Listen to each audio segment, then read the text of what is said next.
Hello everyone, প্রথমেই tata করে দিলাম না। এখন আমরা মন্দিরে যাচ্ছি, কারণ আমাদের এখানে আজ শীতলা পুজো আছে। তো শীতলা পুজোর জন্যে প্রথমে আমরা এখন বাজারে যাব।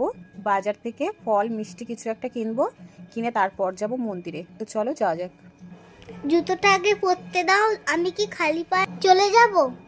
আর কতক্ষণ ধরে জুতো পরবি? তাড়াতাড়ি চলে আয়, আমাদের কিন্তু র্যাপিডো চলে এসছে, যে র্যাপিডো কিন্তু রেডি। তাড়াতাড়ি আয়, নাহলে কিন্তু চলে যাবে। তুমি বাবাকে র্যাপিডোওয়ালা বানিয়ে দিয়েছো? নে হয়েছে, এখন চল তাড়াতাড়ি। মিষ্টির দোকানে যেতে হবে, গিয়ে মিষ্টি নিতে হবে, মিষ্টি নিয়ে আবার মন্দিরে যেতে হবে। মিষ্টির দোকানে তো চলেই এলাম, এখন কোন মিষ্টিটা খাবো সেটাই ডিসাইড করে পাচ্ছি না আমি। তোর ডিসাইড করার কোনো দরকার নেই। তুমি তো ভালো করেই জানো আমি মিষ্টি খেতে কতটা ভালোবাসি। সে তো জানি, সেই জন্যেই তো আমার সাথে দোকানে এসছিস মিষ্টি খাওয়ার জন্যে। মুখটা দেখো কিভাবে খাচ্ছে।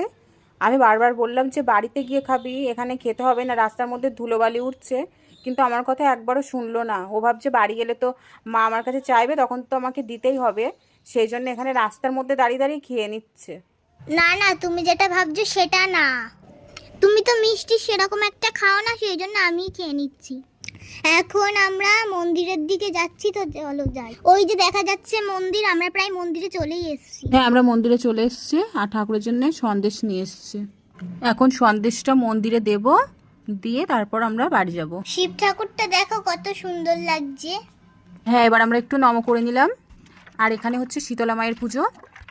তো লোকজন সব দাঁড়িয়ে গেছে বলে সেই জন্য আর দেখা যাচ্ছে না ঠিকঠাক। তারপর মন্দির থেকে আমরা চলে এলাম একটু ঠাকুরের নমস্কার করে। আর ওখান থেকে একটা কুপন দিয়ে দিয়েছে, এই যে আমাদের প্রসাদ আনতে যেতে বলেছে, 4টের সময় যাব প্রসাদ আনতে। চলো আমরা এখন বাড়ির দিকে যাই। ওকে টাটা, থ্যাঙ্কস ফর ওয়াচিং।